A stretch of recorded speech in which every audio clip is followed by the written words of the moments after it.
The Khaterah is usually given by Brother Umar Abdul Hadi, but I thought it was appropriate maybe to take a moment and reflect upon what was finally achieved after 467 days of ongoing bombardment of a piece of land that is much smaller than the city of London that you live in.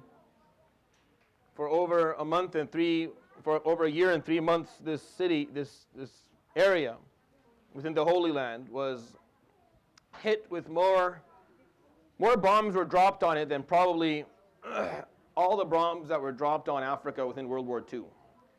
And it's just it's a mind-boggling fact that this went on for as long as it went on for. Many people feel that they're in the mood to celebrate, and I find it extremely difficult to celebrate. I don't know what exactly I am celebrating. I honestly witnessed probably the single most important moment in the history of my country, Syria, and I failed to find it in me to celebrate it. And I still haven't. I have failed to find it in me to celebrate the fact that we have rid ourselves of one of the worst tyrants of the 20th and 21st century. Because what do you celebrate? What do you celebrate? 50,000 martyrs. Majority of them children and women. How is that something? What are we celebrating? Celebrating the fact that there are families that have been wiped off the map. That there's no one left of them to mourn them. Do you understand how sad that is? For there to be no one left of a group of people to mourn them, to bury them, to feel sad for them, to make dua for them because they're all gone. This is the reality of these people. All you can do really in this moment is to reflect on where we were before this happened and where we are now. In terms of our collective consciousness as a Muslim ummah, our collective consciousness is what is at stake here, is what needs to be corrected or questioned or looked at or assessed, because that's the piece that we have struggled with for so long and that we're struggling with today. I think the appropriate emotion to have during this period is not happiness and celebration, but maybe a sense of relief.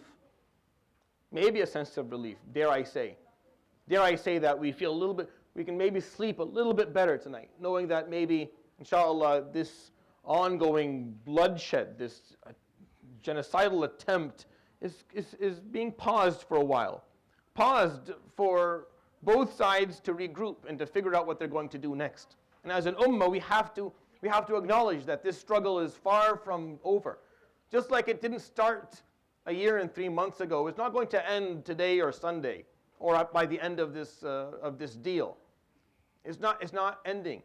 You don't have the luxury to forget about it and go on with your life and with your regular plans and go back to living the way you were living before. You can't. Ya akhi, you can't do that.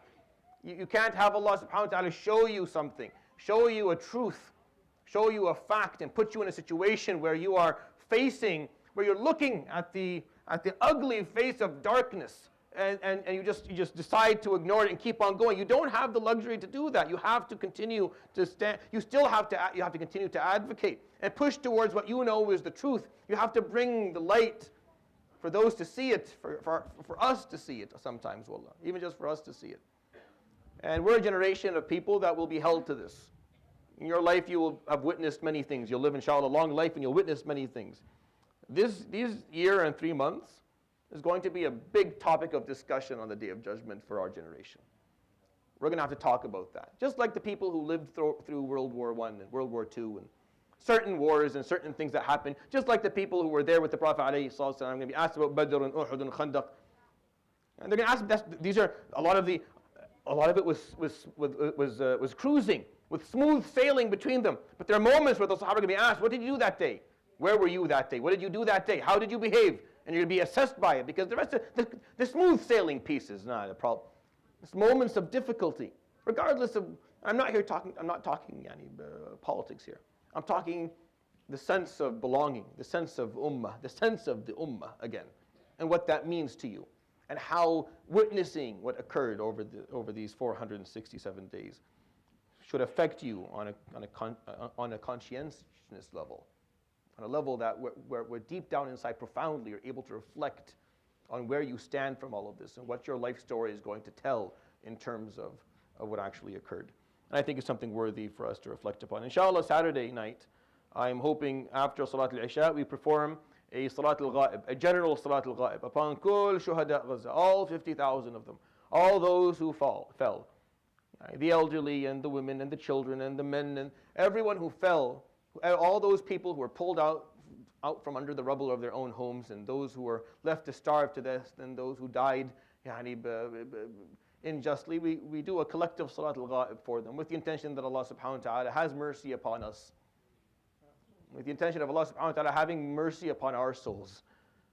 Before they don't need that from us. We need this. We do this for us because we're the ones who are left behind, and we're the ones who are left with the burden of correcting a wrong and supporting the truth and standing up to tyranny in the world, which is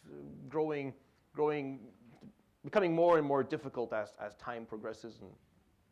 And we just ask Allah subhanahu wa ta'ala to grant us the strength to do it. And one of my Sheikh used to, I did this really cool dua that I used to say, Allahumma la tukhaffif himli wa qawwi dhahri. I say, well, don't make my burden lighter, just make my back stronger to carry it, because he didn't want to come off to say, oh Allah, take this burden. If I don't carry it for you, who's going to carry it for you? If you put it on my back and you want me to carry it, I'll carry it, just make my back strong so I can continue to carry it. And I always felt that was something worthy of sharing with you. Subhanallah, bihamdik, shanu la ilaha illa anta astaghfiruka wa atubu ilayk. Wa sallallahu wa sallam wa baraka ala nabiyyina wa habibina wa qurrati a'yunina Muhammad wa ala alihi wa sahbihi ajma'in. Jazakumullahu khairan.